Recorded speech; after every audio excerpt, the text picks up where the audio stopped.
Assalamualaikum warahmatullahi wabarakatuh. Alhamdulillahirobbilalamin, kita semua masih diberi nikmat kesehatan hingga hari ini oleh Allah Subhanahu wa Ta'ala. Kemudian izinkan kami menyampaikan kisah tentang Sultanul Aulia, Syekh Abdul Qadir Al-Jailani. Berikut kisahnya.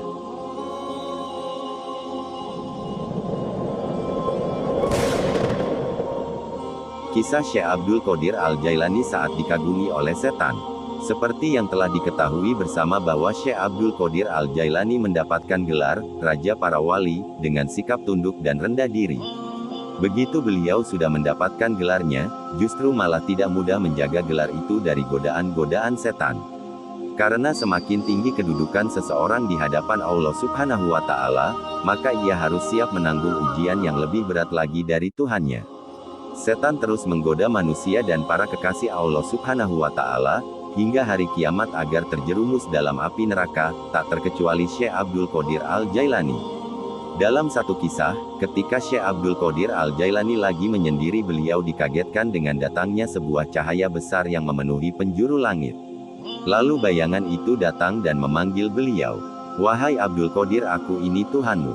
Kamu adalah kekasihku, aku akan meringankan syariat untukmu. Apa yang aku haramkan sebelumnya, sekarang aku halalkan untukmu," kata bayangan itu. "Wahai yang terlaknat, pergi kamu sekarang dari hadapanku. Kalau tidak, akan aku hancurkan kamu," jawab Syekh Abdul Qadir Al-Jailani. Begitulah setan menggoda para kekasihnya. Ia mengaku dirinya sebagai Tuhan, agar Syekh Abdul Qadir Al-Jailani percaya dan mengikuti perintahnya. Namun, Allah Subhanahu wa Ta'ala tidak akan membiarkan kekasihnya terjerumus ke dalam jalan yang salah.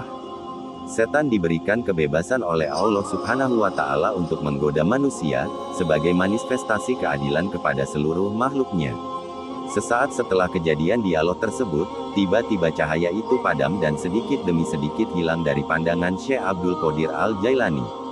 Beliau terus menyendiri menikmati keindahan alam sebagai bukti kebesaran Allah Subhanahu wa Ta'ala. Tak lama kemudian, bayangan yang tadi menghilang, kembali memanggil Syekh Abdul Qadir Al-Jailani dalam wujud kabut dan berkata, "Kamu selamat dari godaanku wahai Abdul Qadir, karena dua alasan. Pertama, karena ilmumu fikih yang telah melekat dalam jiwamu, engkau mampu membedakan mana yang hak benar dan mana yang batil salah. Kedua, karena kondisi spiritualmu dan ibadahmu, Allah Subhanahu wa Ta'ala membukakan hatimu dan membimbingmu menuju jalan yang benar," tegas kabut tersebut. "Apa yang aku miliki saat ini, semuanya hanya milik Sang Pencipta.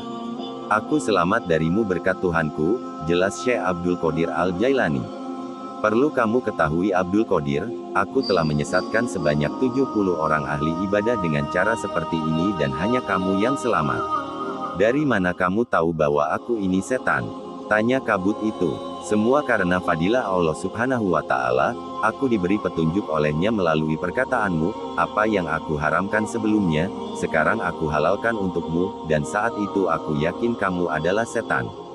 Karena kalau memang Allah Subhanahu wa Ta'ala ingin menghapus syariatnya, tentulah orang yang pertama kali akan terlepas dari syariatnya adalah para nabi, dan itu sangat mustahil," jawab Syekh Abdul Qadir Al-Jailani. Melihat percakapan Syekh Abdul Qadir Al-Jailani dengan setan, sudah jelas bahwa keimanan dan ketakwaannya kepada Tuhannya begitu mendalam. Hal itu sudah barang tentu tidak lepas dari ilmu yang dimiliki beliau.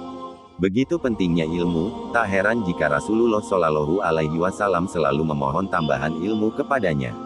"Waqul Robbi zidni ilma," dan katakanlah Muhammad, "Ya Tuhanku, tambahkanlah aku ilmu pengetahuan." Ada hikmah menarik dari kisah di atas, bahwa kita harus selalu menimba ilmu. Karena dengan ilmu itu kita akan selamat dari godaan setan. Perlu diingat bahwa setan tidak akan pernah berhenti menggoda manusia hingga kiamat. Sebagai manusia yang tidak lepas dari salah dan keliru, sudah sepatutnya terus belajar menempa diri dengan ilmu Allah Subhanahu wa Ta'ala. Sudah banyak di dalam hadis maupun Al-Qur'an petik terbalik penjelasan akan pentingnya mencari ilmu. Salah satu perbedaan antara manusia dengan yang lain adalah aspek akal. Dengan kelebihan itu, manusia dapat menerima ilmu. Sebagaimana Allah Subhanahu wa Ta'ala mengajarkan Nabi Adam alaihi salam akan nama-nama benda yang ada di muka bumi ini, dalam surat Al-Baqarah ayat 31, Allah Subhanahu wa Ta'ala berfirman, Dan dia ajarkan kepada Adam nama-nama benda semuanya, kemudian dia perlihatkan kepada para malaikat seraya berfirman, sebutkan kepadaku nama semua benda ini, jika kamu yang benar. Melihat firman Allah Subhanahu wa Ta'ala di atas, telah mafhum bahwa manusia memiliki kelebihan daripada makhluk yang lain. Namun, itu semua kembali kepada manusia itu sendiri. Bisakah manusia tersebut mempergunakan kelebihan itu sebaik mungkin? Perlu diketahui bahwa posisi manusia berada di antara setan dan malaikat. Jika manusia tidak mampu menguasai hawa nafsunya, maka ia lebih buruk daripada setan. Sebaliknya, jika manusia mampu menguasai hawa nafsunya dan mengikuti perintahnya, maka derajatnya lebih tinggi dari malaikat. Wallahu a'lamu bishshawab. Wassalamualaikum warahmatullahi wabarakatuh.